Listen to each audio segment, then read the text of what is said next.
Nabi Isa turun justru menjadi hakim bagi mereka. Untuk menghakimi, ya betul. Nah, Nabi Isa turun untuk menjadi hakim bagian terdakwa. Dia menjadi hakim bagian terdakwa. Siapa yang terdakwa? Ya Kristen. Kalau yang saya pahami Bang Juma, dia datang untuk menghakimi orang yang hidup dan yang mati. Iya, Ya kan? betul. Ya. Dasar pijakan penghakimannya tertulis di dalam Yohanes 12 nomor 46, 47 sampai nomor 50. Itu dasar pijakannya. Makanya orang Kristen dihakimi sama dia. Karena orang Kristen melebih-lebihkan sesuatu yang Yesus tidak pernah ajarkan. Kan logikanya tadi, orang yang hidup dan yang mati. Lalu kenapa hanya orang Kristen? Karena hanya orang Kristen yang melakukan kerusakan di atas muka bumi mengatasnamakan dirinya, namanya. Matius 24 nomor 4 nomor 5, waspadalah kepada penyesat yang datang kepadamu dengan memakai namaku. Mereka akan menyesatkan banyak orang. Di luar Yahudi yang datang memakai nama Yesus, Kristen. Kedatangan Nabi Isa alaihissalam untuk kedua kalinya di akhir zaman memiliki misi teologis dan keadilan ilahi yang sangat penting. Secara eksplisit, Al-Quran dan hadis menjelaskan bahwa Allah Subhanahu wa Ta'ala mengangkat Nabi Isa alaihissalam ke langit dalam keadaan hidup dan belum mengalami kematian, sehingga beliau harus turun kembali ke bumi untuk menyelesaikan ajalnya sebagai manusia. Misi utama kedatangan beliau adalah untuk mematahkan kebohongan besar dan penyimpangan teologis yang terjadi sepanjang sejarah. Beliau akan membunuh Dajjal, sang pemfitnah terbesar, menghancurkan salib sebagai bentuk pembatalan atas doktrin penyaliban dan pendewaan dirinya, serta meluruskan klaim kaum Yahudi yang merasa telah membunuh beliau. Oleh karena itu, turunnya Nabi Isa alaihissalam bukan untuk membawa syariat baru, melainkan untuk menjadi hakim yang adil dan mengkonfirmasi kebenaran ajaran tauhid serta syariat yang dibawa oleh Nabi Muhammad SAW. Beliau akan memimpin umat Islam, menegakkan keadilan dan menghapuskan segala bentuk kekufuran hingga seluruh manusia yang tersisa bersatu dalam naungan Islam.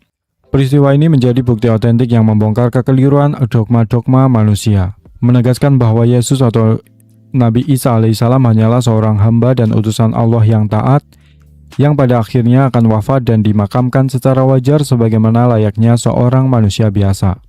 Menyesatkan banyak orang. Saudara punya anak 3, Anda ngajak menjadi Kristen, menyembah kepada Yesus.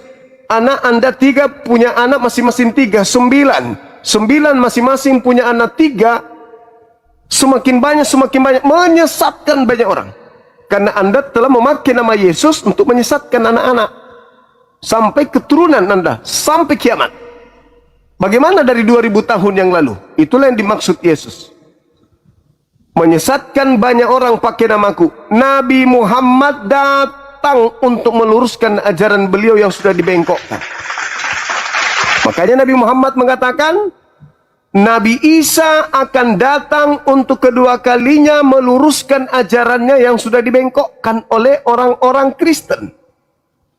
Matius 7, 22, 23. Pada hari terakhir nanti banyak orang berseru kepadaku, Tuhan, Tuhan, bukankah kami bernubuat, mengusir setan, bermujizat pakai namamu?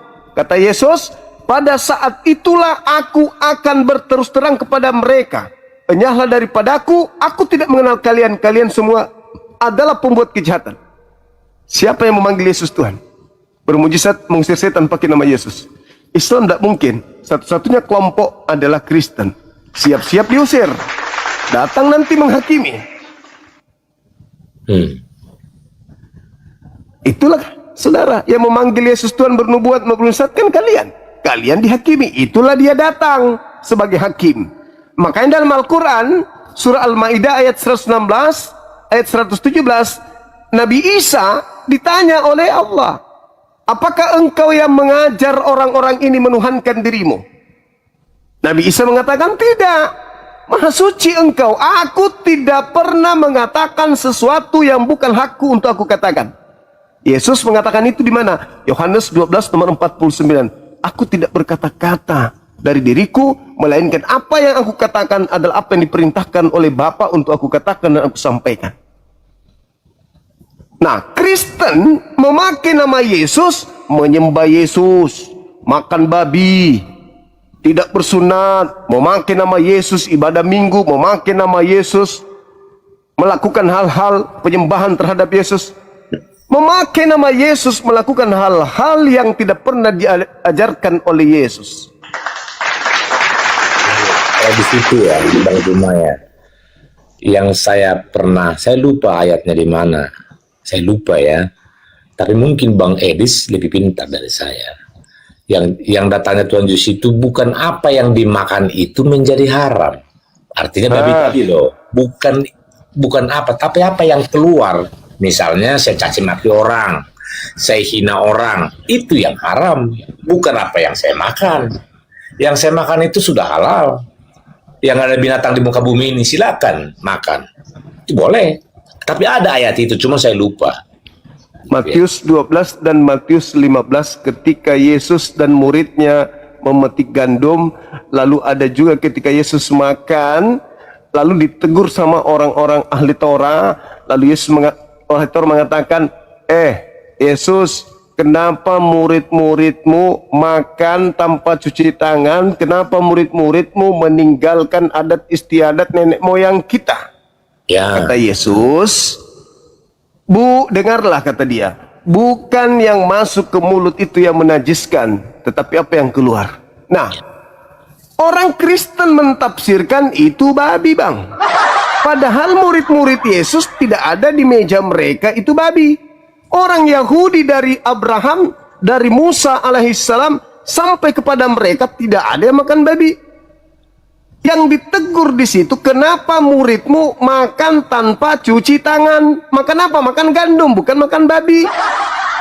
Tapi Kristen dasar pemakan babi, dia mentafsirkan hal tersebut dengan mengatakan itu buktinya.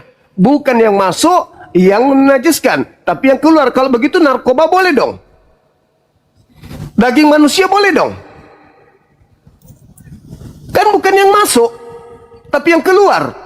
Ditafsirkan sembrono pernyataan Yesus. Padahal yang dimaksud di sana, kenapa muridmu tidak cuci tangan? Yesus mengatakan, tidak perlu cuci tangan. Bukan yang masuk ke mulut yang najis, tapi yang keluar. Bukan babi. Tidak ada hubungannya dengan babi di situ. Babi tetap aja haram. Di mana Yesus mengatakan babi tetap haram? Di dalam Lukas 16:17 Yesus berkata apa? Lebih mudah langit dan bumi lenyap daripada setitik dari hukum Taurat itu batal. Matius 5 nomor 19, barang siapa yang meniadakan Taurat meskipun yang paling terkecil, lalu mengajarkan kepada orang lain, maka dia akan menempati tempat terhina di dalam kerajaan langit. Coba aja Anda hilangkan haramnya babi. Kata Yesus, Anda menempati tempat terhina. Tempat terhina itu di mana? Neraka. Itu kata Yesus. Apakah Kristen meniadakan hukum Taurat meskipun yang terkecil? Yes, bukan hanya terkecil, tapi semua Taurat dibatalkan. Mana dalilnya? Efesus 2 nomor 15, dengan matinya Yesus di atas tiang salib, Yesus telah membatalkan hukum Taurat beserta seluruh perintah yang ada di dalamnya. Memang gitu aja Bang Juma. Bang Juma memang saya akui hebat lah. Ya. Kira-kira yang masukan Bang Juma ke saya supaya nanti jangan agama keturunan seperti apa? Apa yang harus saya pahami? Coba supaya lebih enak. Artinya kita diskusi juga ada manfaatnya, gitu ya? Setuju nggak? Ya kan? Setuju. Jadi dari Bang Juma, karena begini ya, Bang Juma, saya sering mendengar khotbah Abdul Latif. Bapak tahu? Tahu ya. Dia bilang, jangan pernah kita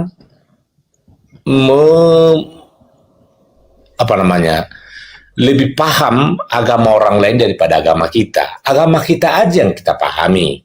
Kan gitu ya. Nah, berdasarkan judul tadi, menurut Bang Juma, saya harus ikut apa? Ya, baik. Jadi gini, Bung, agama saya mengajarkan serulah manusia kepada jalan Tuhanmu dengan cara hikmah, dengan cara yang baik. Kan perintah. Manusia kan saudara kami Kristen, maka kami menyeru. Menyeru itu artinya sampaikan. Nah, di Kristen ada amanat agung. Jadikanlah seluruh manusia menjadi Kristen. Matius 19, Matius 5, Matius 28 nomor 19. Islam tidak. Jadikanlah seluruh bangsa menjadi Islam, itu enggak ada. Tapi dikatakan, serulah, sampaikanlah manusia agar menuju kepada jalan Tuhanmu dengan hikmah, dengan ilmu, dengan kebenaran, dengan cara yang baik. Seru mereka. Wa qulil haqqu mir rabbikum. Kebenaran itu telah ditumpahkan oleh Tuhan. Barang siapa yang mau beriman silakan, yang mau kufur juga silakan. La ikraha fiddin, tak ada paksaan. Nah, sekarang Anda bertanya, bagaimana cara saya kemudian melangkah ketika saya ingin sampai kepada kebenaran itu? Di dalam KPR Kisah Para Rasul 3 nomor 2223 dikatakan begini. Bukankah di dalam kitab Tauratmu dikatakan bahwa Tuhan akan mengutus seorang nabi yang sama seperti Musa? Dan akan terjadi, siapapun yang tidak mendengarkan nabi yang sama seperti Musa itu akan dibasmi dari umat kita. Berarti ada nabi yang datang setelah Yesus yang sama seperti Nabi Musa. Yang bila mana kita tidak mendengarkan nabi tersebut, maka akan dibasmi. Satu. Yang kedua, Yesus selama penginjilan, dia tidak pernah mengatakan Shema Bani Adam. Selamanya Bani Israel. Aku diutus untuk Bani Israel. Tapi Nabi Muhammad seruannya, Ya Bani Adam, Ya ayuhan nas, wahai seluruh manusia, wahai seluruh keturunan Adam. Berarti Yesus ini diutus untuk kaumnya Bani Israel. Ada yang diutus oleh pencipta langit dan bumi untuk semua manusia. Kenapa ditolak? Anda mengharap keselamatan dari Yesus, tapi tertulis di Bible mengusir orang-orang yang memanggil dia Tuhan, bernubuat, mengusir setan, bermujizat pakai namanya.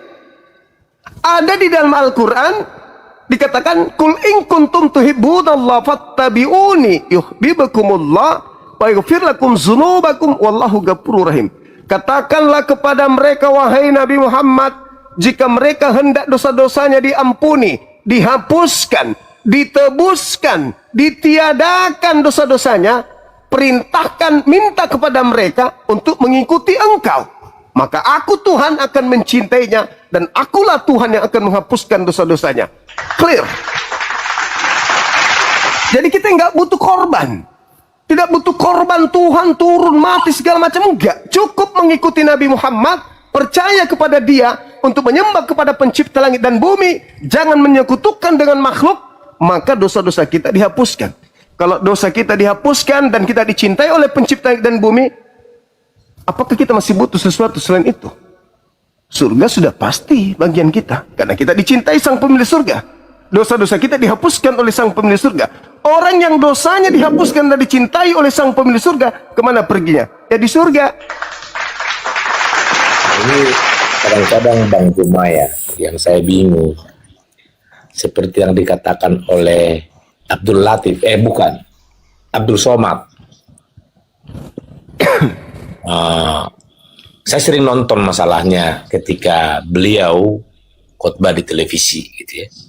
Salah satunya dia bilang, ketika kita menyatakan Allahu Akbar, meskipun kita mencuri, kemudian apa gitu ya, mencuri terus bersetubuh dengan wanita lain, itu masuk surga tetap. Kok bisa? Itu artinya ini saya tidak ada bukti ya. Kalau ditanya Bang cuma nanti bukti, ya di televisi saya tonton kok. Kayak tadi Abdul Latif, orang bisa dengar di televisi kok. Ya bukti nggak bisa. Tapi bisa dibuka siaran ulang. Baik. Ya, Bang. Kadang-kadang juga Bang Juma. Saudara, oke, Ya. baik. Saya paham, maaf. Kalau kita baca dalil 1 Yohanes 2 nomor 1, anak-anakku yang kekasih, janganlah engkau berdosa. Namun apabila engkau berdosa, ada Yesus sebagai pendamai dosa kita, bahkan seluruh dosa dunia. Bahkan Paulus mengatakan apa? Di Roma 5 nomor 20. Di mana dosa semakin banyak, di situ kasih karunia Tuhan akan semakin melimpah. Kan begitu. Jadi membahas tentang ceramah para ustadz, ketika dikatakan pesina masuk surga, yes. Pembunuh masuk surga, yes. Tetapi ada tetapinya. Mereka bertaubat. Mana dalilnya? At-Taghabun ayat 9. Pada hari seluruh manusia dikumpulkan, pada saat manusia dibangkitkan dari kematian, dikumpulkan. Mereka orang-orang datang membawa dosa. Namun bagi mereka yang beriman kepadaku dan beramal soleh, seluruh dosanya akan aku hapuskan. Kan Tuhan Maha Pengampun. Cuman di Islam ada satu dosa yang tidak diampuni. Dosa apa itu?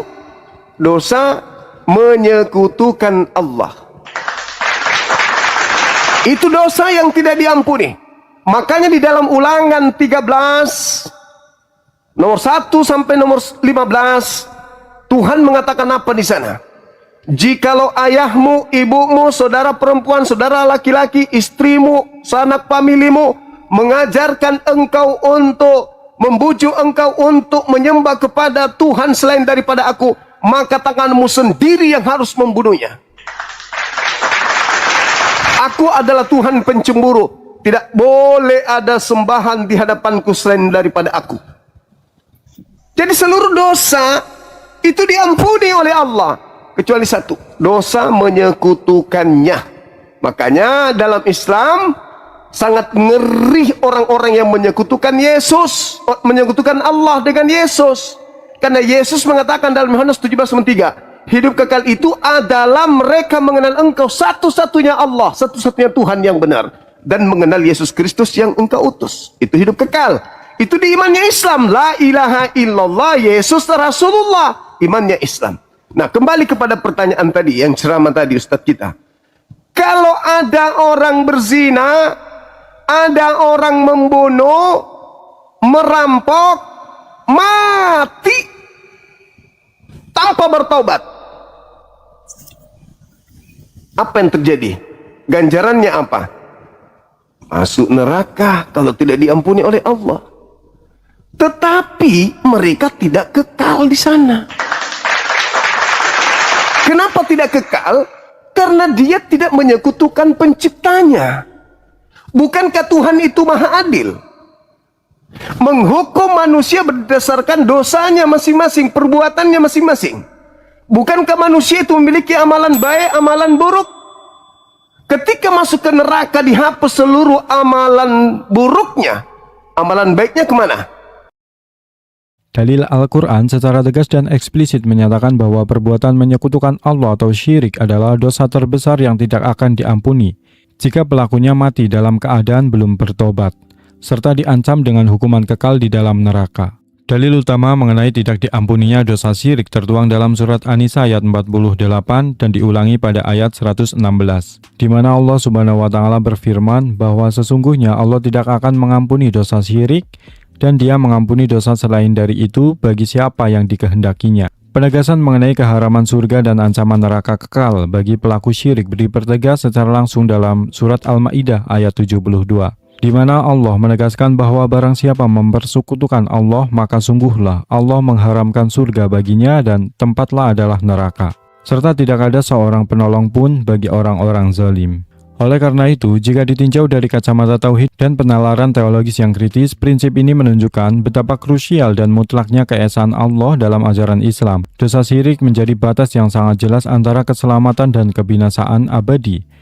karena mempersekutukan Sang Pencipta dengan makhluknya, baik dengan menyembah patung, manusia, maupun menganggap ada oknum lain yang setara dengan keilahiannya, adalah bentuk kezaliman paling mendasar terhadap keagungan Allah Subhanahu wa Ta'ala. Dari perspektif kajian literatur, dalil-dalil yang sangat eksplisit ini memberikan peringatan keras dan kepastian hukum yang tidak bermakna ganda. Keselamatan sejati hanya dapat diraih dengan memurnikan ibadah hanya kepada Allah Subhanahu wa Ta'ala, Sang Penguasa semesta tanpa sekutu, sementara tindakan menyekutukannya secara sadar hingga akhir hayatnya menutup rapat pintu ampunan ilahi. Sudah diganjar dia dengan neraka berlandaskan dengan setara dengan perbuatan dosanya, ya dibalas dong perbuatan baiknya. Maka dia diangkat berdasarkan Mazmur 66. Mazmur 66 nomor 2, dia diangkat kemudian dari surga, dari neraka, lalu dimasukkan ke dalam surga. Tapi disiksa dulu, dibersihkan dulu mereka yang memiliki dosa yang tidak diampuni. Tapi umat Islam yang dihapuskan seluruh dosanya tidak mampir, langsung masuk surga tanpa mampir dulu di neraka.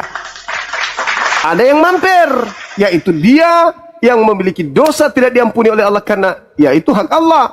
Dibersihkan di sana, setelah kudus dia diangkat dari neraka, dimasukkan kemudian ke dalam surga. Sama seperti pakaian kotor, dibersihkan dulu, lalu dirapikan, lalu disetrika, lalu dijemur dari setrika, lalu disimpan di lemari dengan rapi.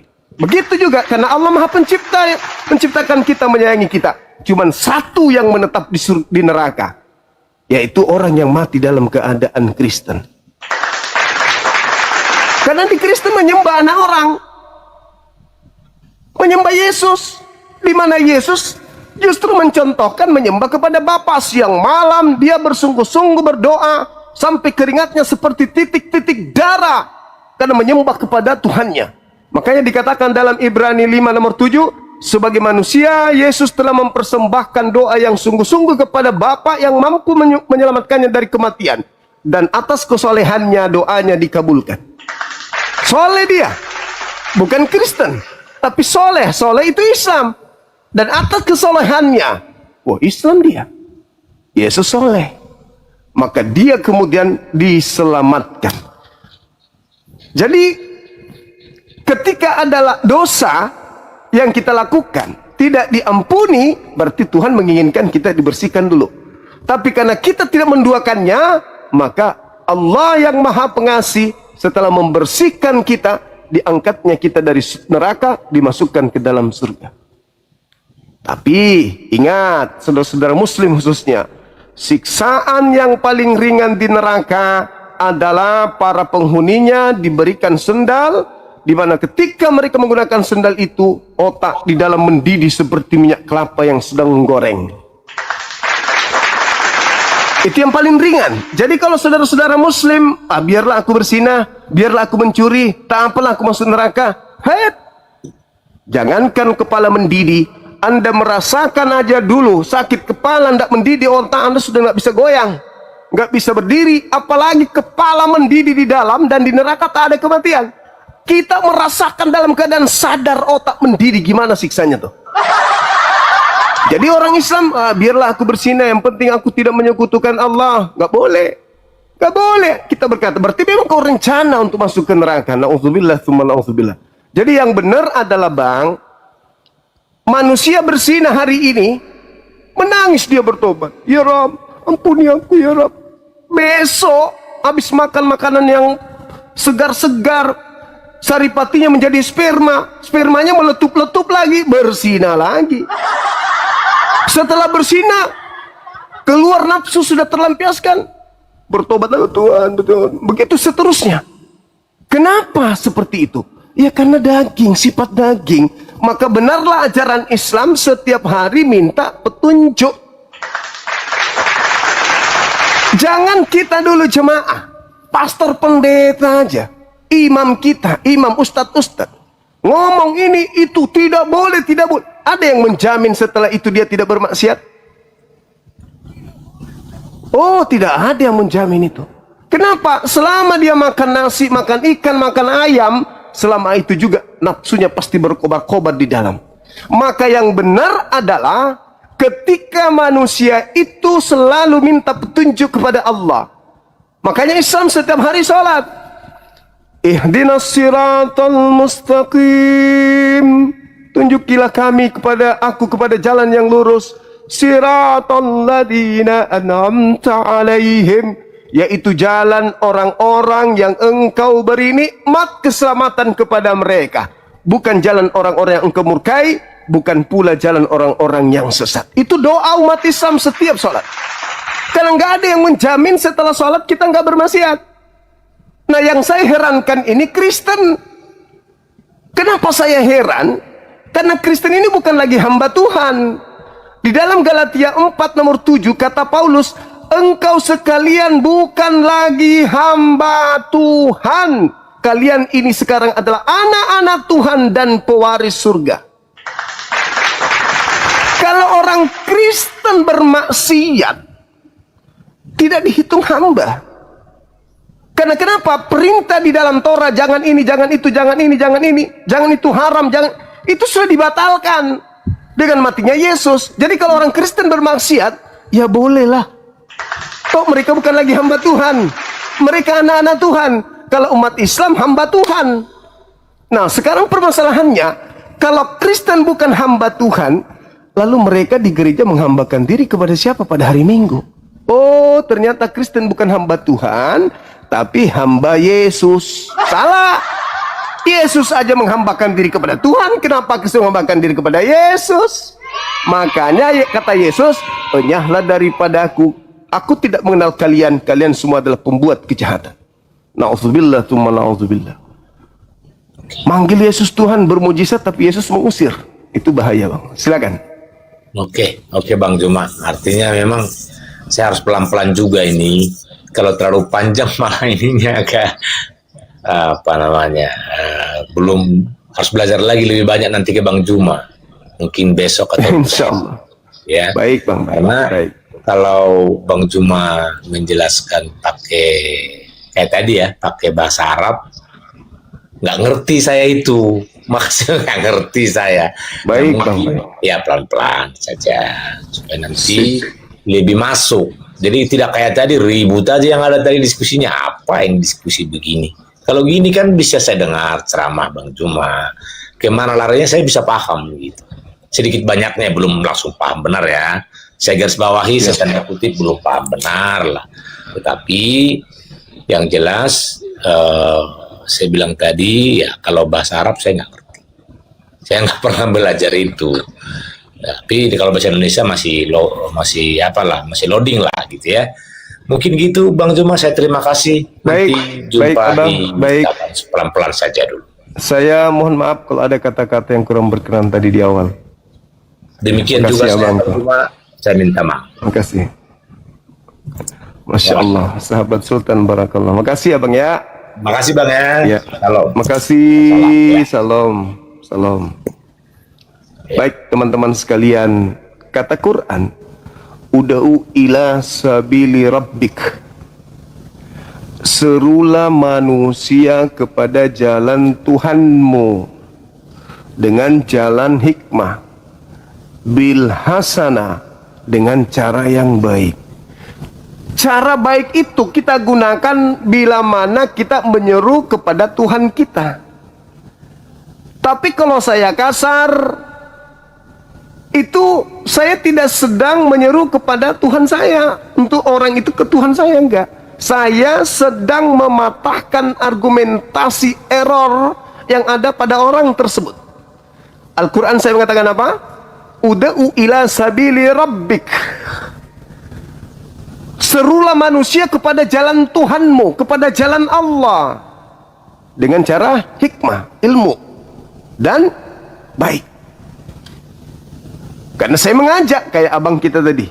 Dia bertanya, saya harus kayak mana nih bang? Saya harus gimana ini bang?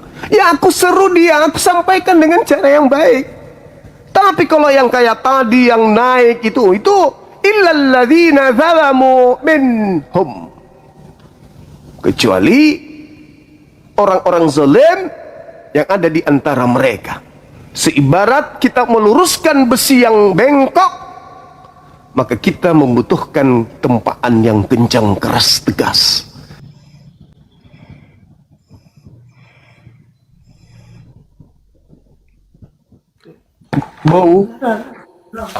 Bau aritonang. Ya halo. Ya Eda, selamat malam. Selamat malam Pak. Siap. Katolik Protestan. Kristen Protestan. Oke, baik. Pak RT agama apa Pak RT? Halo. Assalamualaikum Bang. Wah. Ya, Mana deh? Ya. Video. Ya, Halo? Ya, halo Bang Suma. ya. Mana apa ya?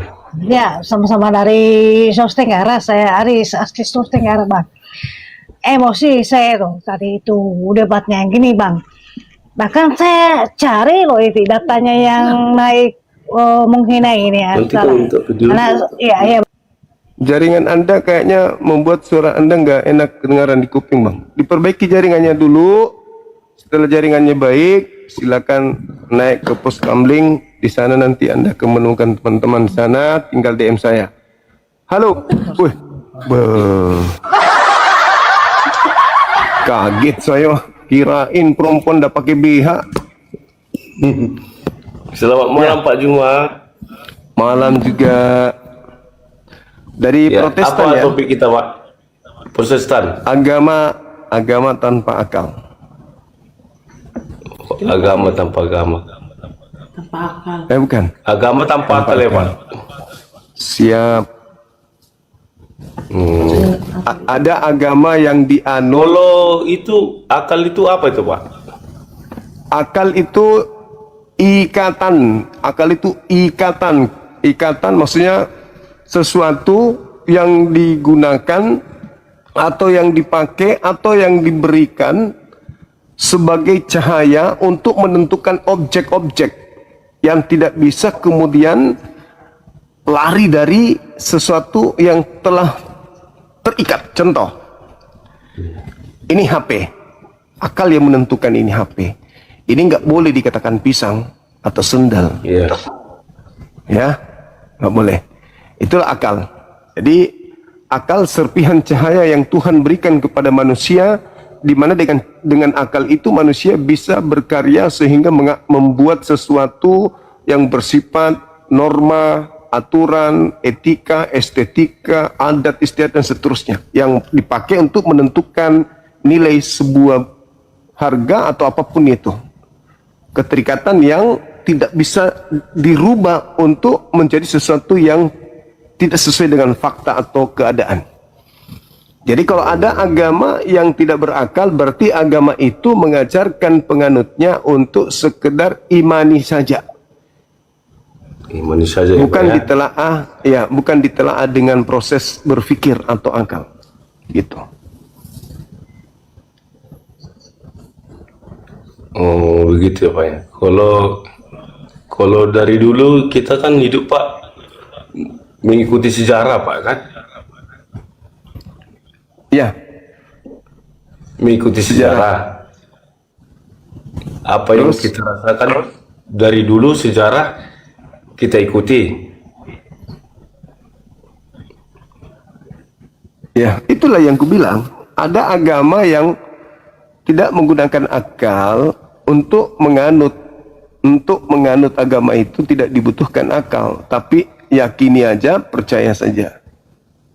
Contoh agama Anda, agama Kristen ini, itu nggak dibutuhkan Jadi- akal untuk menjadi Kristen. Bapak tahunya dari mana? Karena memang agama Kristen agama yang tidak masuk akal. Contohnya apa? Contohnya Tuhannya turun ke bumi, dilahirkan oleh ciptaannya sendiri. Tuhannya dibunuh oleh manusia. Itu nggak masuk Sebenarnya akal. Pak, sebenarnya Pak, kalau Tuhan itu tidak bisa kita memvonis. Itu Tuhan tahu. Tuhan Terus? itu tunggu Pak. Tuhan itu bisa menyerupai apapun. Kata siapa? Anda yang memponis begitu. Anda katanya tidak boleh memponis, sekarang Anda memponis Tuhan menyerupai Kalau apapun. Pak Juma tidak mengikuti sejarah, Pak Juma tidak mungkin mengenal Tuhan. Loh, kata siapa? Tuhan dikenal itu tidak seperti mengenal Pak manusia. Juma bisa ngomong kayak gini, Pak Juma bisa ngomong kayak gini, karena apa? Karena berakal. Karena sejarah. Sejarah apa? Sejarah Pak Duma lah, agama Pak Duma. Pak Duma. Sejarah. Gimana? Pak Juma tidak bisa mengenal agama Pak Juma kalau tidak karena sejarah. Sejarah apa? Ya, makanya Pak Juma menyampaikan. Akal. Untuk sampai ke Islam dibutuhkan akal. Untuk sampai ke Kristen dibutuhkan mematikan akal.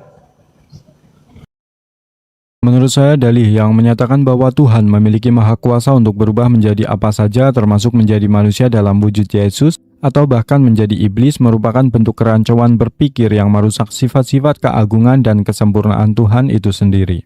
Kemahakuasaan Allah harus selalu berjalan selaras dengan sifat-sifat kesempurnaan, keadilan, dan kesuciannya.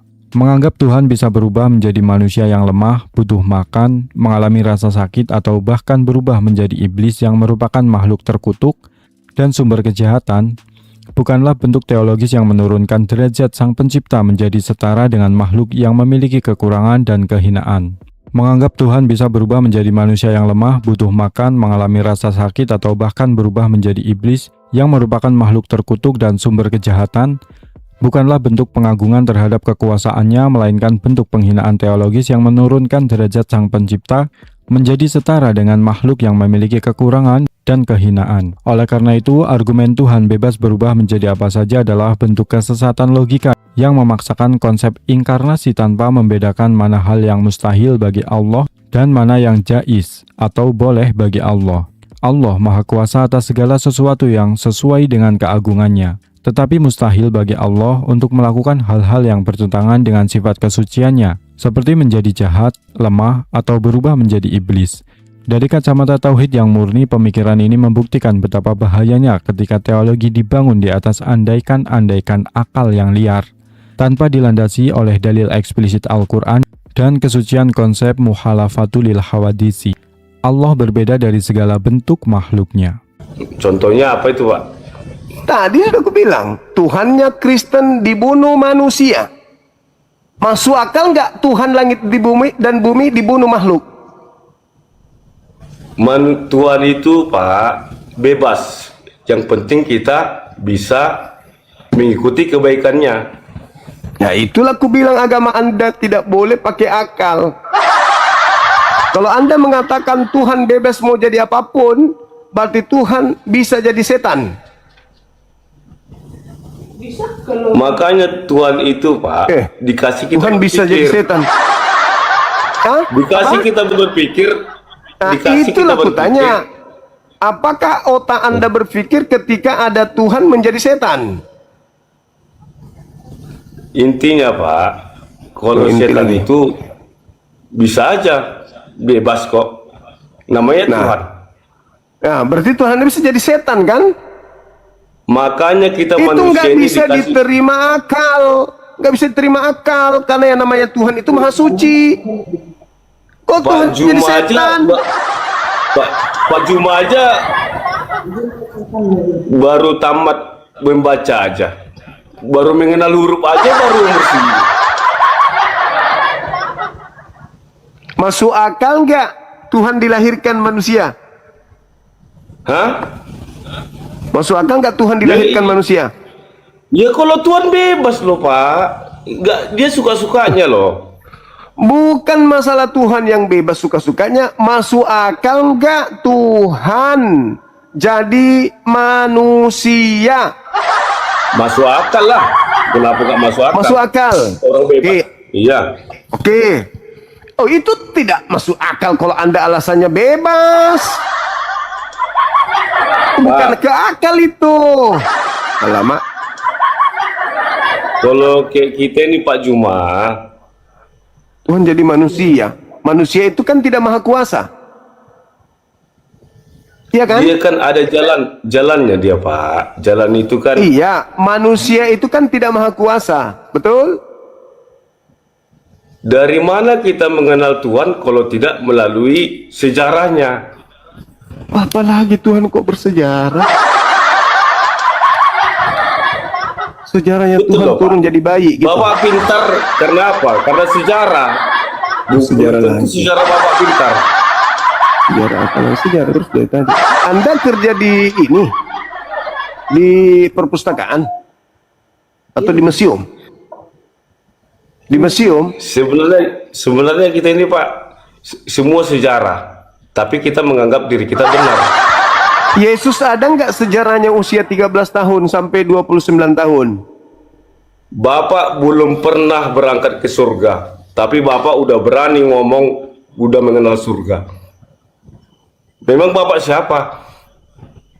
Kok jadi bapak marah sama saya? Macam saya takut aja sama abang ini.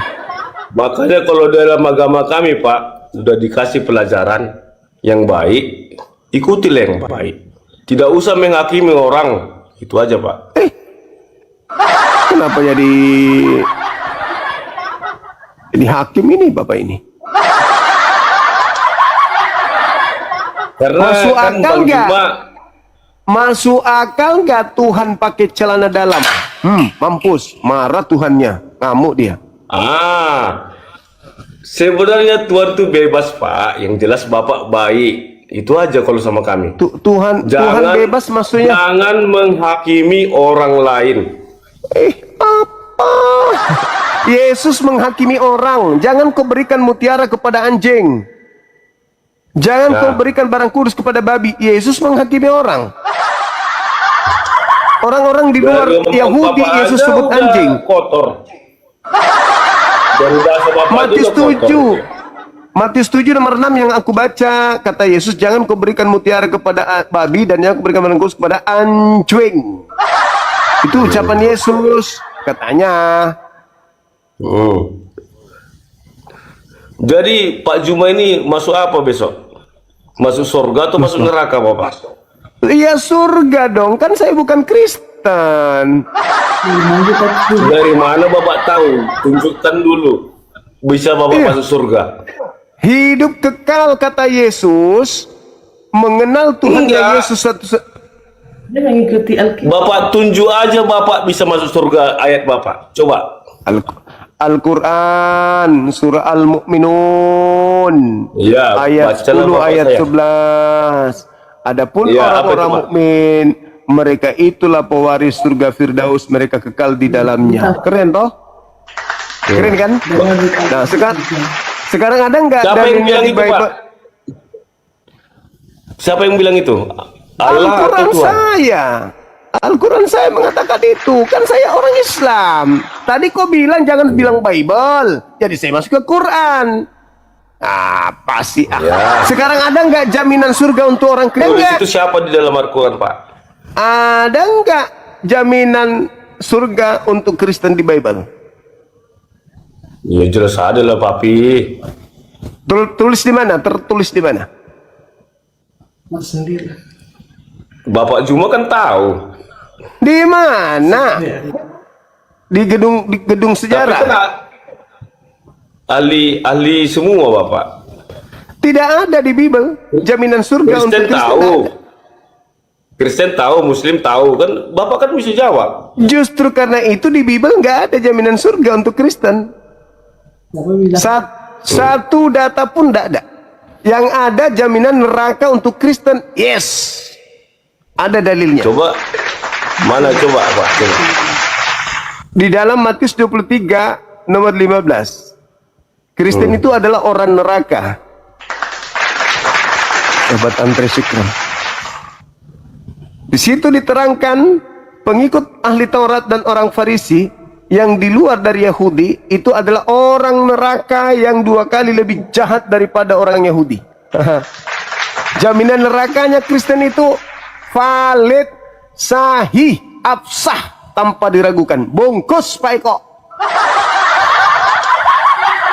Siapapun yang menjadi pengikut ahli Taurat di luar Yahudi, orang Farisi di luar Yahudi, maka dia menjadi orang neraka yang 2 kali lebih jahat daripada orang Farisi itu sendiri. Nah, siapakah pengikut orang Farisi di sini?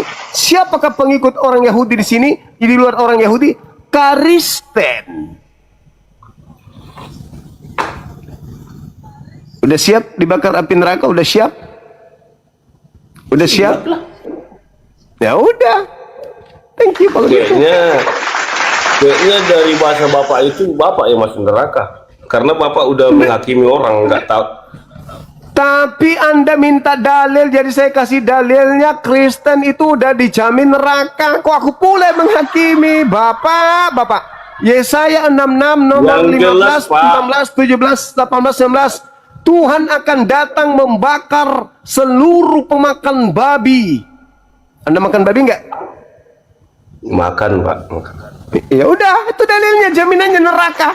Udah, Yesaya 66 data 15 sampai data 19. Tuhan akan datang dengan api dan pedang yang menyala-nyala untuk membakar seluruh pemakan babi dan pemakan kucing, tikus, anjing, belaok. Nah, itu dalil. Udah siap dibakar? Udah dong, kita kan pengikut. Enggak, Yes. kami nggak dibakar.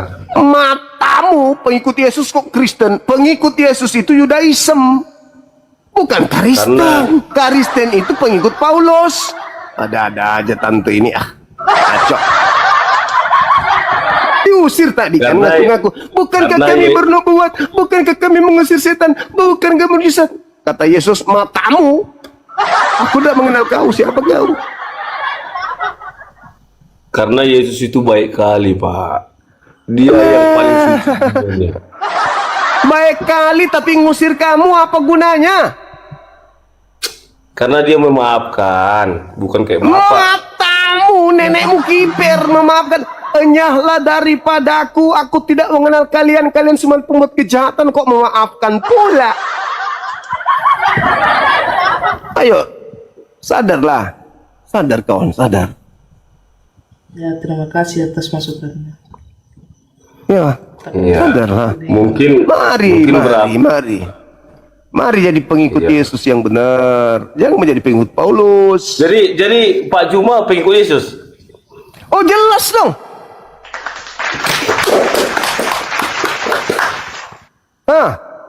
Yesus. Mantap. Yesus menyembah pencipta langit dan bumi. Di mana dalilnya? Yohanes Pengikut Yesus 4 atau nomor pengikut- 22.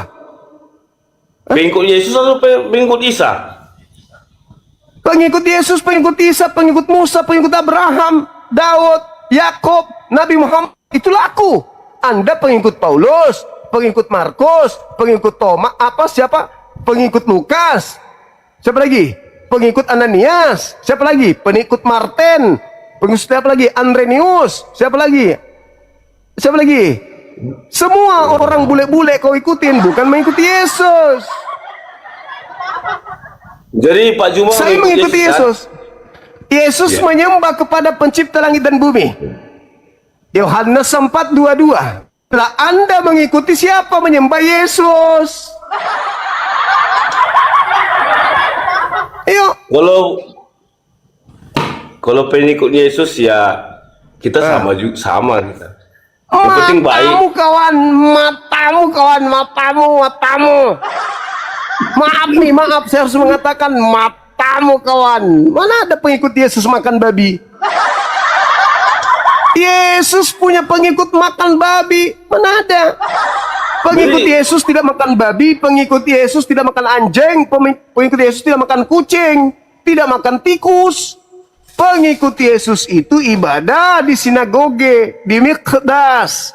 Pengikut Yesus itu bersunat. Pengikut Yesus itu wudhu, mandi junub, sujud dalam beribadah. Bukan seperti kalian, abang. Kalian itu nyamar. Ini naik kalau Jadi intinya Saya- Pak Juma, Intinya, intinya untuk tetap di Kristen, akal Anda harus mati. Itu intinya. gimana? Untuk Gimana, Pak? tetap berada di agama yang sekarang, jangan pakai akal. Kapan Anda pakai akal, Anda akan keluar dari Kristen. Kalau Anda cinta dengan babi, Anda cinta dengan nyanyi-nyanyi di gereja, jangan pakai akal. Matikan akal Anda sampai mati. Karena kapan Anda gunakan akal, Anda akan ragu. Besok nggak ke gereja lagi. Masa aku mau ke gereja, aku menyembah kepada manusia, sedangkan dia manusia ini nyembahnya kepada pencipta langit dan bumi. Oh enggak, udah malas. Tapi kalau Anda masih cinta nyanyi-nyanyi, masih cinta babi panggang, jangan sekali-kali Anda menelaah agama Anda dengan menggunakan akal. Anda akan keluar nanti. Kalau masih Jadi menggunakan kalau apa kita?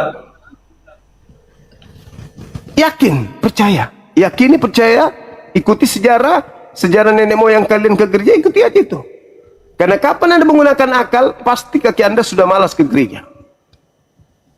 Siapa bilang? Itu siapa Saya yang bilang, barusan, Pak Juma? saya barusan. Da- Yesus dari mengatakan mana, apa? Pak Juma? Dari mana Pak Juma dapat?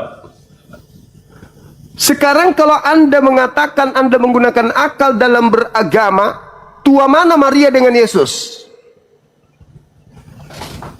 Namanya Yesus itu Pak Juma, dia lahirnya Mulai kan, mulai. Ajaib, Mainkan akal. ajaib. Kapur ajaib kapan? Kok lahir itu bukan sifat manusia, lahir itu sifat Tuhan, itu sifat manusia. Mau dia lahir ajaib, lahir dari kancing baju keluar, dari kantong baju dia keluar, atau lahir dari pelepah pisang, itu ajaib, seajaib-ajaibnya. Dia bukan pencipta lagi, dia bukan Tuhan. Jangan dituhankan.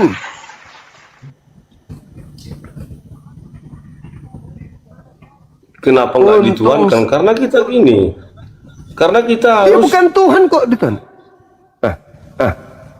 Dia bukan karena Tuhan. kita harus Kenapa dituhankan? melihat Harus apa? melihat sejarah, Pak. Melihat? Karena kita ini Sejarah hidup di lah. dunia ini. Kalau Pak Juma tidak mengikuti sejarah, tidak Sejarah mengikuti apa? sejarah, Pak Juma tidak akan mengenal agama Islam. Sejarah apa? Ya. Sejarah zaman-zaman Nabi dulu kan sejarah itu. Terus zaman dulu adakah sejarahnya Yesus disembah, dituhankan, diilahkan? Dia tidak disembah, cuman jalannya itu kita dapat, bisa kita berpikir normal. dari kita yang bodoh, kita mengikuti di depan mata ini pelajaran, kita bisa ngambil kesimpulan loh Pak Juma. Kata lahir secara mutlak adalah sifat dasar bagi manusia dan seluruh makhluk ciptaan, bukan sifat bagi Tuhan Sang Pencipta. Kelahiran menandakan adanya titik awal kehidupan, keterikatan pada ruang dan waktu, serta ketergantungan pada rahim seorang ibu dan proses biologis. Dalam hukum logika teologis dan kaidah keilmuan bahasa, sesuatu yang lahir pasti diawali dari tidak ada menjadi ada, yang secara otomatis membuktikan bahwa zat tersebut adalah materi yang bersifat lemah, terbatas, dan baru. Oleh karena itu, menyematkan sifat kelahiran pada Tuhan merupakan kerancuan berpikir yang mendasar, sebab Tuhan yang sejati haruslah maha awal, tanpa permulaan dan maha kekal. Oleh karena itu, klaim bahwa Tuhan bisa dilahirkan seperti narasi kelahiran Yesus dari rahim Maria dalam teologi Kristen, secara tegas membongkar kontradiksi teologis ketika diuji dari kacamata tauhid yang murni. Berdasarkan dalil eksplisit dalam surat Al-Ikhlas ayat 3, Allah Subhanahu wa Ta'ala secara tegas memutus segala anggapan ini dengan firman-Nya, "Lam yalid wa lam yulad." Dia tidak beranak dan tidak pula diperanakan. Fakta bahwa Yesus mengalami proses lahir ke dunia dibungkus kain lampin dan tumbuh dari bayi hingga dewasa adalah bukti tekstual dan historis yang sangat terang bahwa Yesus memiliki sifat-sifat kemanusiaan yang mutlak sebagai seorang hamba dan utusan Allah, bukan Sang Pencipta yang maha suci dari sifat kelahiran dan segala bentuk kelemahan makhluk. Kesimpulannya apa? Kesimpulannya kita bisa mendapat kebaikan. Jangan iri, jangan dengki, jangan menghakimi. Mati. Jadi kita dari pelajaran Tuhan Yesus itu, kita diajarkan jangan iri, jangan dengki. Itu ateis Jangan juga tahu itu. Tunggu dulu Pak Juma. Jangan iri, jangan dengki, jangan menghakimi orang lain. Yang pantas menghakimi dunia ini adalah itu Siapa? Tuhan kita. Yesus, bukan kan? Dari Yesuslah kita bisa mengenal Tuhan. Seperti Pak Juma kan gitu. Tuhan yang diperkenalkan Yesus yang mana? dari kelakuannya, dari kehidupannya, dari kematiannya. Dari kematiannya ada kebangkitan yang kekal. Makanya kita harus percaya. Itu dia, Pak. Kasihan kali abangku ini. Serius. Anda nggak punya ilmu tentang kekristenan, Anda tidak punya ilmu. Anda rajin ke gereja? Karena kerja, Pak, mungkin 2 bulan sekali. Cuman Perpuluhan lancar. dalam hati kami, biarpun nggak gereja ada kasih. Ayam juga begitu. Ayam, sapi, mereka juga Enggak kasih. lah. Mereka mendapatkan Itu kasih. udah salah Pak Juma itu. Kok ayam ada kasih? Kita beda sama hewan sama manusia. Karena kita manusia punya pikiran. Nah, ayam aja tidak ada yang menyembah kepada ayam. Lah, Anda punya pikiran tapi Anda menyembah kepada anak orang. Pikiran apa itu? Makanya Pak Juma nggak paham juga yang gue bilang. Lah, ayam saja tidak nyembah kepada sesama ayam. Anda manusia punya pikiran tapi malah menyembah kepada sesama manusia. Lebih tinggi derajatnya ayam. Pak Juma tidak Raja memahami Bintang. sejarah. Barakallah. Sejarah nggak Pak Juma pahami. Sejarah ini, apa? Kita ini Pak Ini Juma sejarah. hidup di dunia ini, Ah, Pak Juma punya agama, saya punya agama, itu sejarah yang melekat di dalam hati. aku hitung-hitung kata sejarah terlontar dari mulut abang ini sudah 27 kali loh. Pak Juma makanya mengenal huruf. 3 kali lagi kulemparkan selimut dengan gambar Pinocchio. Itu maksudnya Pak Juma pun hidup ini penuh dengan sejarah. Cuman Pak Juma 28. jadi gini aja lah Pak Juma, daripada kita debat-debat nggak tahu kita siapa yang masuk surga kan, Pak Juma atau aku kan.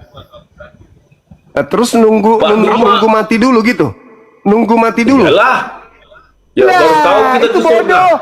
Itu bodoh namanya, Bang. Enggak lah. Masa nanti tunggu Pak Ju- mati baru tahu surga neraka? Pak Juma mengikuti ajaran Pak Juma baik, Kristen mengikuti ajarannya baik. Ya, Yang masuk tergantung hati akal Pak yang Juma mana? lah. Yang masuk Yang akal. masuk akal yang Yang masuk akal itu orang Enggak, bukan, Belum bukan. terkenal. Anda agamanya baik, Islam baik. Yang dua agama ini yang masuk akal yang mana? yang masuk akal. Yang masuk akal itu Pak Juma, yang jelas kita sudah mengenal kebaikan. Karena apa? Karena apa? Agama Anda baik, agama saya juga baik. Yang benar Nah. berdasarkan akal yang mana?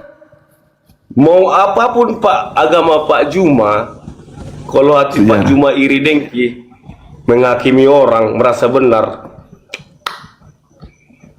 Nggak ada gunanya. nggak ada gunanya Pak Juma. Salah. Sebaik apapun Anda tidak dengki, tidak iri, tidak ini, tidak itu. Tapi kalau Anda menganut agama yang tidak masuk akal, ya tetap saja masuk neraka. Itu kan menurut Pak Juma nggak masuk akal. Itu menurut Bible, Cak Ayu. Bukan setiap orang yang berseru kepadaku Tuhan, Tuhan akan masuk ke dalam kerajaan surga.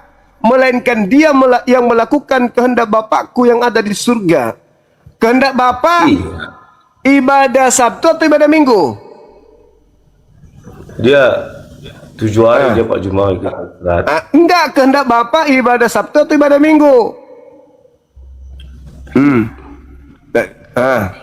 Mulai kan? Hari Mesti Minggu kalau tetangga. kami di Kristen hari Minggu. Di mana kehendak Bapak ibadah hari Minggu? Kena deh. Ayo. Di mana? Sebenarnya Pak, nggak ada. Ngomong apa? Nggak ada. Nggak Dibilang hari ada. Minggu. Nggak ada, Cuman- tapi hari Sabtu ada nggak? Kita jangan beraktivitas di hari Sabat. Iya.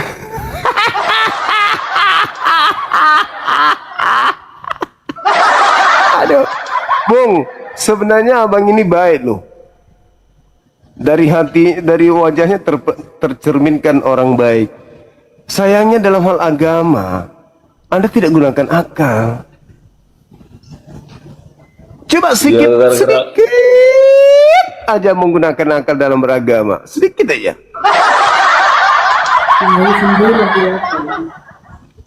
Pak Juma, kalau aku dalam Kristen, yang penting aku ya Apa? baik-baik aja lah hidup ini. Karena kita belum ada itulah yang disukai sama setan tuh. Itu yang disukai sama setan. Pokoknya ya baik-baik aja. setan Itu kalah yang loh suka Pak setan. Juma. Nah ini mulai kesetanan lagi nih, bahas begini nih. Yesus mengatakan, waspadalah kepada penyesat yang datang kepadamu memakai namaku dan berkata, akulah Kristus. Mereka akan menyesatkan banyak orang. Kalau nama dalam Tuhan Yesus Pak Juma, pasti ada keselamatan. Percayalah. Kata siapa? Kata siapa? Kata siapa? Kenapa Anda bertentangan dengan Yesus? Waspadalah kepada penyesat yang datang kepadamu memakai namaku. Itu pribadinya, pribadi masing-masing yang Alamak. jual nama Yesus. Kalau kita tidak menjual nama Yesus, kita mengikuti ajarannya Yesus. Istilahnya Apa? Coba. Ajaran Yesus yang Anda ikutin yang mana? Satu aja. ajaran Yesus itu dia mengajarkan kasih. Nah, itu aja. Alamak, khotbah pendeta. Ayo dikasih makan babi. Ya. Bang Juma, kalau Andalan. kalau dalam kami, kalau makanan ini lebih kejam daripada ucapan. Mati minyak mulai. Kalau sekedar makanan Pak Juma, lewat tenggorokan udah nggak ada rasanya. Tapi kalau busuk hati, itu sudah dosa. Busuk hati itu ketika Tuhan mengharamkan babi, Anda makan babi. Itu busuk hati. Nggak. Habis itu Anda Busuk hati mengatakan, Busuk batin ini banyak dia Bang. busuk hati itu termasuk berbohong dalam beragama. Itu busuk hati. Itu kan Bang Juma yang bilang. Iya, jadi boleh berbohong dalam beragama. Yang bohong siapa, yang mana ada yang bohong? Nah, sekarang Anda mengatakan bahwa Anda melakukan kehendak Bapa ibadah Minggu. Iya, Ada perintah kehendak Bapa ibadah Minggu? nggak ada. Ya udah.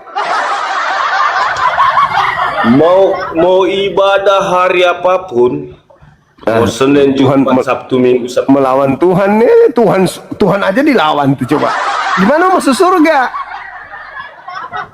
Tuhan aja dilawan. Bang Mau Juma. ibadah hari Minggu kayak di ini kayak. Bang Juma, maaf Bang Juma. Kalau Tuhan kami itu bebas tapi disiplin.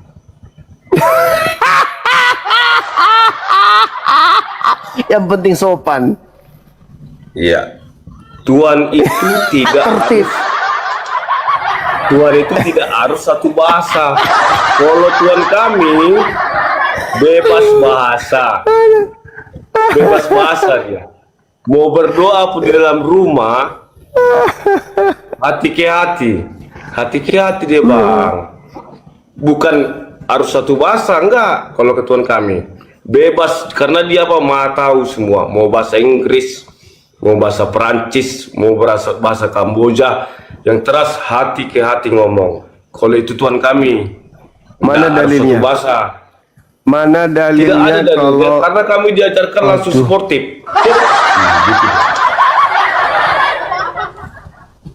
kacau sudah ini. Bang Juma udah berapa nak bang?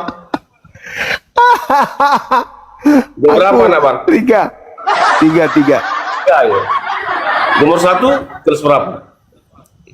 Udah mau selesai kuliah. Iya, mudah-mudahan apa bang, sukses semua keluarga bang. Itu aja lah. Amin. Makasih doa yang sama ya. Mudah-mudahan Tuhan melembutkan hati saudara. Abang sehat di sana, kami sehat di sini. Amin. Abang di mana ini? Di apa? Di Duri. Oh, iya. Orang Duri itu Riau, baik. Bang. Riau, ya. Iya, Riau Duri bang. Tahu. Oke lah bang, Abang? makasih ya. Abang di mana? Aku Makassar bang, Makassar. Makassar. Orang Bugis kita bang. Bugis Makassar. Ya. Yang penting sehat kita semua bang. Apapun terjadi. Ya. Kehidupan ini cuma 3 ya bang. Apa itu? Hari ini sejarah. Kemarin sejarah. 29 kali. 30 pas sudah. Hari ini sejarah. 31. Kemarin sejarah. Hari ini rezeki. Besok misteri. Oh iya, pintar. Dari kehidupan Luar ini biasa, bang, ya. kita tidak tahu di depannya. Yang penting kita Ya. berbuat sehat. Sehat semua kita bang. Betul. Itu aja. Ya. Oke. Mungkin bang, Hari nggak ada solusi kita hari ini. Mungkin solusi Sudah ada tadi. Kemarin Sudah ada, sejarah. Hari ini rezeki, besok misteri. besok misteri. Nah, mana tahu besok Anda jadi Islam kan gitu, Bang. Pokoknya aku mau Islam mau Kristen, aku tetap kebaikan yang kuajarkan bang. Terima kasih Oke, tuh bang. thank you. Makasih ya. Ya siap bang. Oke, makasih. Salam sama biniknya. Ya siap bang, siap bang. Ya, semangat malam. Ya selamat malam bang. Siap bang. Panglima, Bunda, Assalamualaikum warahmatullahi wabarakatuh. Melaporkan dari Cianjur, Polres. Seluruh rangkaian pembahasan dan perdebatan teologis dalam percakapan ini bermuara pada satu kesimpulan mendasar. Pentingnya menguji dogma teologi menggunakan penalaran rasional, fakta tekstual historis, dan kaidah keilmuan bahasa secara kritis. Berbagai klaim mengenai sosok Yesus, mulai dari gagasan setengah Tuhan setengah roh, tindakan berdoa kepada Bapa, janji keselamatan tanpa pertanggungjawaban amal, hingga paradoks perihal siapa yang lebih tua antara Yesus dan Maria, secara konsisten membongkar kerancuan logika teologis apabila diuji secara ilmiah. Fakta otentik dalam literatur Perjanjian Baru menunjukkan bahwa Yesus mengalami proses kelahiran dari rahim Maria, tumbuh dewasa, berdoa memohon kekuatan kepada Allah Bapa, dan tidak pernah menyusun atau memberikan legitimasi eksplisit atas kitab-kitab Perjanjian Baru yang dirumuskan bertahun-tahun setelah kepergiannya melalui konsili-konsili manusia. Karena itu, gagasan bahwa Tuhan Maha Kuasa dapat berubah menjadi apa saja, termasuk menjadi manusia yang lemah atau wujud lainnya, merupakan bentuk kesesatan logika yang memaksakan konsep inkarnasi tanpa memahami sifat-sifat kesempurnaan ilahi. Kata lahir, keterbatasan fisik, dan tindakan beribadah secara mutlak adalah sifat murni dari makhluk atau manusia, bukan sifat Sang Pencipta yang maha awal, maha kekal, dan muhalafatul lil hawadisi atau berbeda dari segala ciptaannya. Menyamakan sapaan hormat bahasa Arab seperti kata Rob kepada manusia untuk membuktikan keilahian Nabi Muhammad juga merupakan bentuk pemaksaan argumen yang merusak kaidah linguistik. Sebab Islam secara mutlak dan tegas memisahkan antara status Sang Pencipta dengan status hambanya yang taat. Pada akhirnya menurut saya percakapan ini memberikan kesimpulan terang bahwa kebenaran sejati dan peta jalan keselamatan yang hakiki hanya dapat ditemukan dalam ajaran tauhid yang murni. Berbeda dengan doktrin yang menggantungkan keselamatan pada penebusan dosa oleh pihak lain atau janji abstrak tanpa pertanggungjawaban pribadi, Al-Quran menawarkan konsep yang sangat adil dan rasional. Allah Subhanahu wa Ta'ala berjanji memberikan surga, kepada siapa saja yang beriman tanpa mempersekutukannya dan dibuktikan melalui amal soleh. Sementara itu, perbuatan menyekutukan Allah atau syirik secara tegas dinyatakan dalam dalil eksplisit Al-Quran sebagai dosa terbesar yang mengharamkan surga bagi pelakunya. Misi kedatangan kembali Nabi Isa alaihissalam di akhir zaman pun akan menjadi pembuktian otentik untuk mematahkan segala bentuk penyimpangan doktrin pendewaan dirinya, menegaskan statusnya sebagai hamba Allah, serta mengkokohkan keesaan Allah sang penguasa semesta tanpa sekutu. Assalamualaikum. Begini ikhwan ya, kita kasih paham para tritung-tritung penghujat bagaimana cara mengumpulkan donasi yang benar dan digunakan kepada umat yang benar gitu. Kita kasih paham mereka.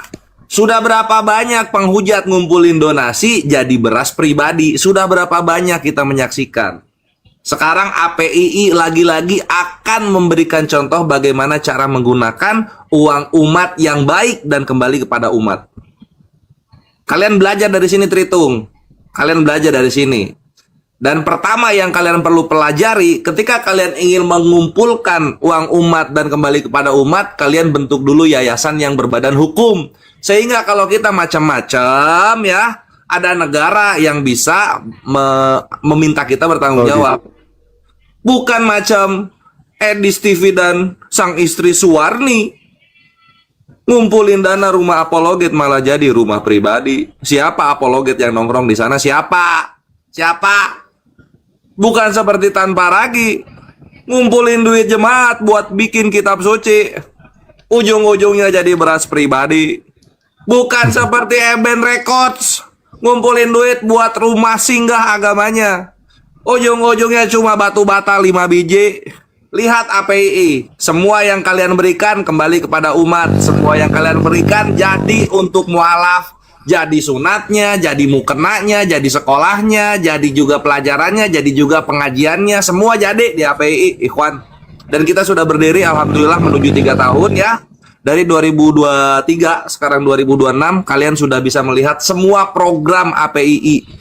Baik yang tersembunyi karena berhadapan langsung untuk menyelamatkan jiwa dari keluarga kafir harbi yang nyulik-nyulik anak-anak kita, sampai ke yang bisa dicek di media sosial, tumpah-tumpah lah ikhwan, API itu. Dan ini insya Allah program API berikutnya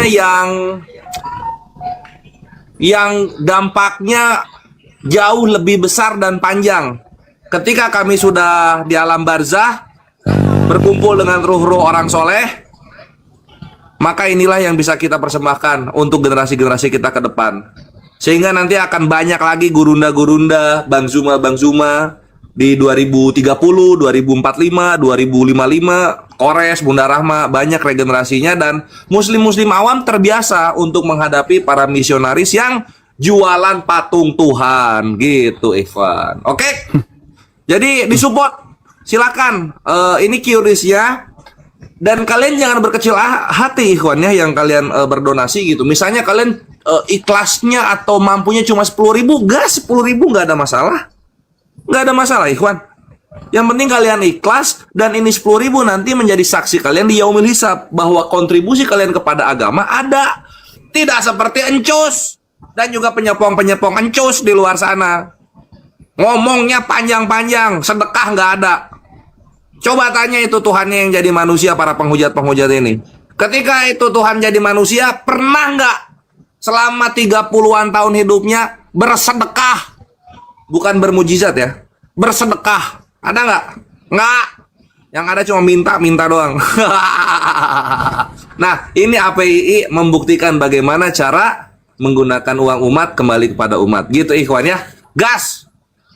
Mereka udah malu bagaimana Edis TV dan istrinya itu ngumpulin duit 8M dan jadinya buat rumah pribadi. Mereka udah malu. Kita kasih paham, kita tampar pakai sekolah apologet Islam. Gitu ikhwan. Oke. Ini QRIS-nya, silakan. Atau yang mau pakai nomor rekening juga udah disebut belum ya Gurunda ya? Tadi udah Dinda. Oh iya sip, itu ya ikhwan ya, nomor rekening juga. Dan gini ikhwan.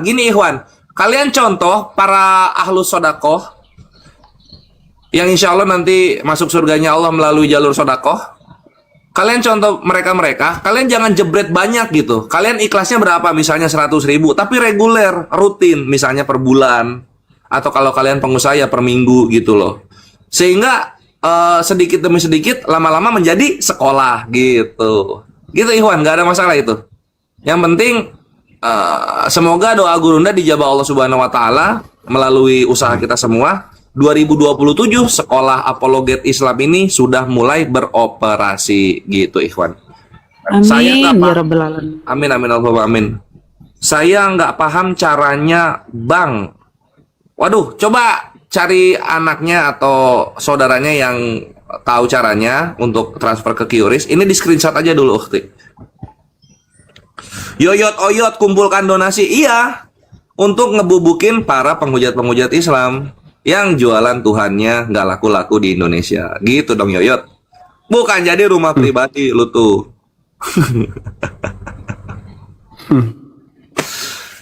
Ya, gas. Cara daftar jadi anggota API gimana Bang? Nah, itu inilah ke Julius atau enggak ke Jibril.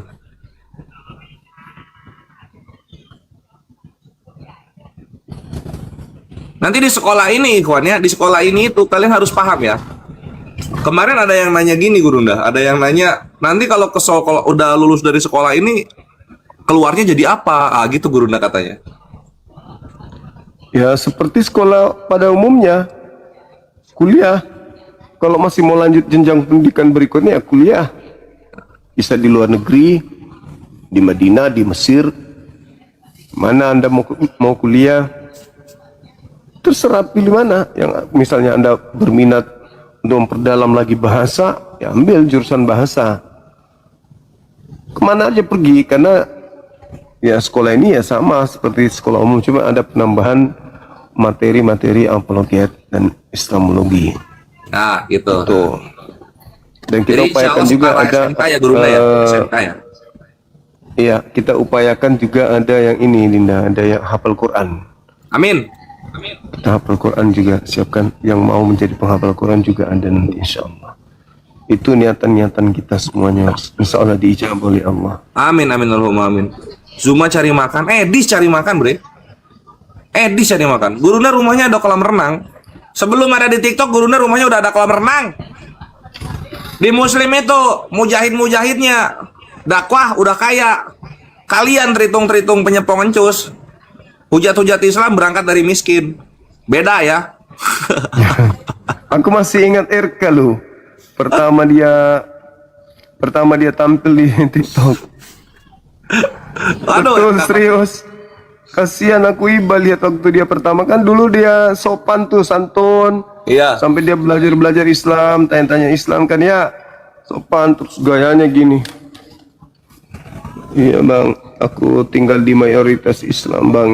Udah kurus, kerempeng, bajunya. Bukan saya menghina ya, tapi itu fakta yang ku tengok. Kaosnya di sini ya Gurunda, kerahnya di sini ya. Di sini Iya. kerahnya. Sekarang mantap sekali, perlente dia sekarang sampai dia bisa bayar Wih, wanita bagus pun dia tidak banget sanggup. Gurunda. Itu aku lihat ya dalamnya rumah, terus interiornya, terus barang-barangnya, wah mantap banget. Itu gara-gara nama Nabi kita Gurunda. Dia bahas nama Nabi kita begitu jadinya dia. Iya, kenapa ya di mereka itu kalau menghujat malah didukung loh. Didukung loh oleh mereka itu kalau menghujat. Tambah kaya mereka kalau menghujat.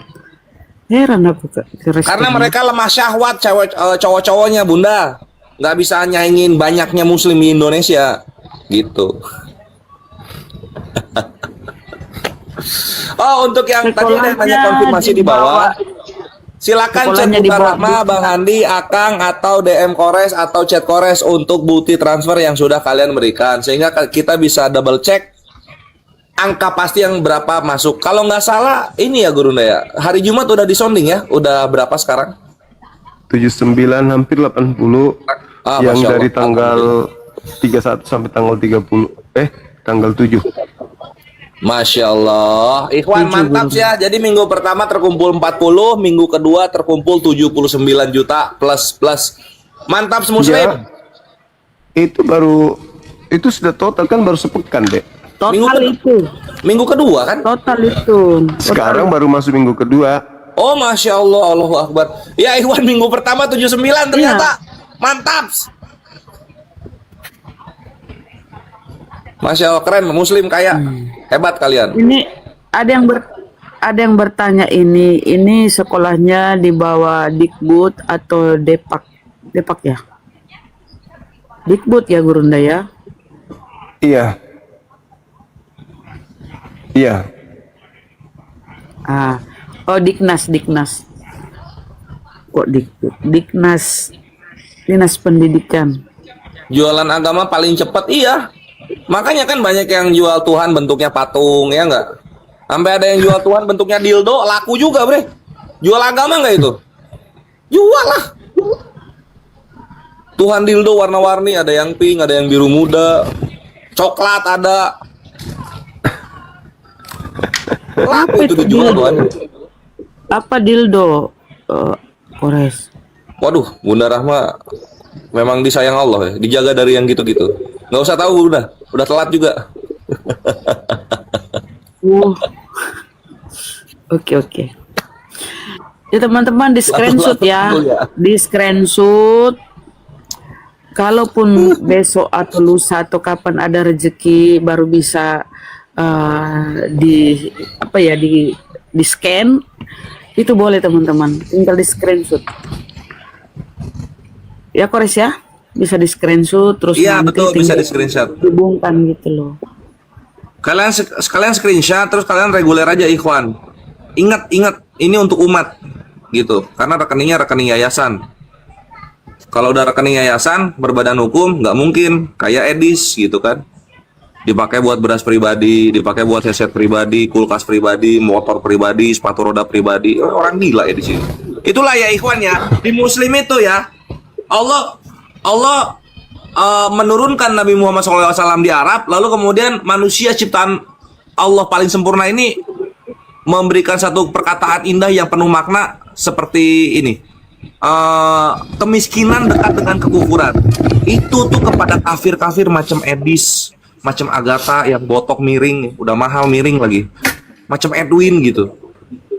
Lihat mereka aduh, para penghujat Islam Ikhwan ya, mereka berangkat dari ekonomi menengah ke bawah, miskin melintir. Terus apa? Yang membuat mereka kaya karena nama Nabi kita, bukan nama Tuhan mereka, bukan. Nama Nabi kita di mulut mereka membuat mereka kaya gitu loh. Jadi sebelum hujat Islam miskin, setelah hujat Islam jadi kaya. Iya betul itu. Gitu Dulu si Kudis itu jualan gorengan loh teman-teman, penjual gorengan. HP-nya aja itu layarnya itu pecah-pecah loh. Nah, saudara Muslim kita itu ada yang kirim gift ke dia ya, nih kan dia lagi diskusi nih, tapi di tempat gelap kan, di kamarnya tempat gelap. Terus tampilan layar HP-nya itu pecah-pecah, jadi disuruh nampilin data kelihatan kan. Nah, saudara Muslim kita itu yang Sultan ya. Dia kasih gift nih, saya kasih gift kau, beli LCD HP-mu ini, ganti, nggak bisa kebaca itu datamu. Digituin loh. Tapi setelah menghujat ya, seperti kata Bang Kores, menghujat Nabi kita, menghujat Tuhan kita ya, didukung, kabur, terus minta donasi macam-macam. Gitulah mereka teman-teman ya. Betul kata Bang Kores tuh. Lanjut Bang. Itulah memang itu yang benar terjadi Bun gitu kan. Coba siapa sih penghujat Islam yang berangkat dari orang kaya gitu kan. Lihat Gurunda, dakwah awal dari sananya udah kaya, rumah lantai 3, ada kolam renangnya. Makanya gue respect sama Gurunda, bela diri iya, kaya iya, halus sodakohnya juara, sabarnya juara gitu. Bulan puasa tetap dakwah. Orang-orang macam gua, Bang Handi gitu-gitu bulan Ramadan siang istirahat ini mulut. Dan masih banyak lagi Ikhwan ya. Dan ini yang lucu Ikhwan. Kalian harus bangga dengan Islam gitu. Orang-orang yang masuk Islam ya, public figure dan orang kaya. Tapi orang-orang yang keluar dari Islam, orang-orang susah, dikejar-kejar utang. Contoh, Saifuddin Ibrahim. Jadi kalau Muslim ya Ikhwan ya, kalau Muslim terutama Apologet Islam Indonesia bikin program keumatan, gas bantu. Perhatikan program keumatan API gitu kan. Ini Hamin ini udah setengah 3, setengah 4, setengah 5, setengah 6, setengah 7, setengah 8, setengah 9. Hamin 6,5 jam kita akan peresmian Masjid Al Husaini APII di Cianjur sebagai tanda selesai sudah amanah kalian kepada kita untuk memakmurkan masjid di kalangan di tengah-tengah orang-orang kafir di sini gitu kan. Ciranjang ya, Cianjur ya. Gitu. Terus direnovasi lalu kemudian perairan di Masjid Nur Maulida Bolangi, binaan Gurunda gitu. Itu juga udah beres 2 ya. Itu amanah kalian nih, Ikhwan, udah beres 2. Berikutnya nanti pesantren khas Kempek lagi akan kita eksekusi. Nanti kalian akan melihat ini tahun terindah sih, tahun ketiga gitu, karena banyak banget program keumatan offline ya, daripada 2023 dan 2024. 2024 2025 ini 3 tahun ke belakang gitu kan. Ini banyak banget program keumatan di struktur baru ini, dan nanti kalian akan lihat secara lengkapnya program keumatan yang kami lakukan di Milad 3 Makassar. Di situ kami babar semua laporan pertanggungjawaban supaya Tritung kepanasan dan melihat, anjir kok Islam seperti ini ya, bisa ada laporan pertanggungjawaban kerjanya ya, tidak seperti Edis. Ya iyalah, Edis aja kuliah gagal, mana ada laporan pertanggungjawaban program dia. Gitu Ikhwan. Jadi gas untuk yang sudah transfer silakan kirim bukti transfernya ke nomor bangsawan APII pusat yang kalian punya. Oke, mantap.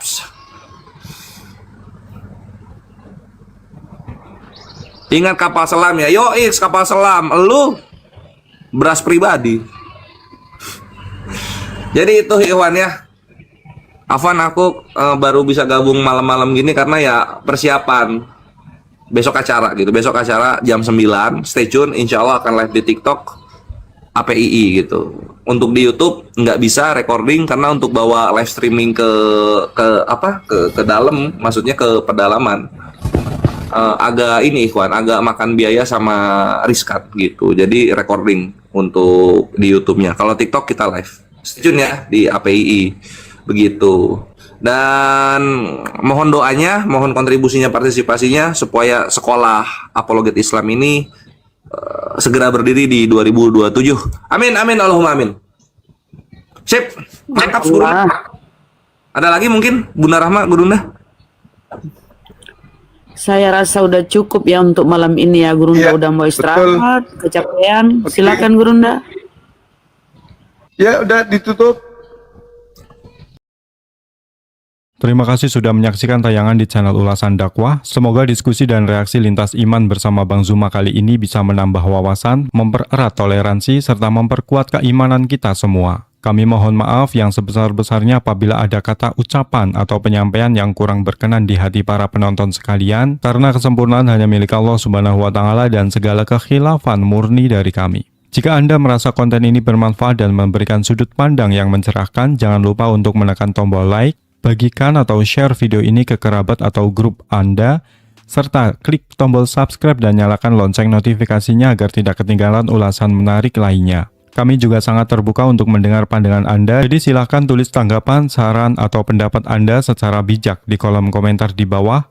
Akhir kata, wabillahi taufik wal hidayah. Wassalamualaikum warahmatullahi wabarakatuh. Sampai jumpa di video ulasan dakwah berikutnya. Oke, Ikhwan tutup. Siap Panglima. Ya Ikhwan, demikianlah live Gurunda kali ini ya. Semoga bermanfaat dan juga menjadi edukasi dan menjadi hidayah atas izin Allah kepada orang-orang yang ingin menjemput Islamnya. Begitu. Dan kalau ada kesalahan kata dari kami ketika sedang berdakwah dunia lintas iman ini, mohon maaf, itu kami dari kami pribadi. Tapi kalau kebenaran adanya itu datang dari Allah Subhanahu wa Ta'ala.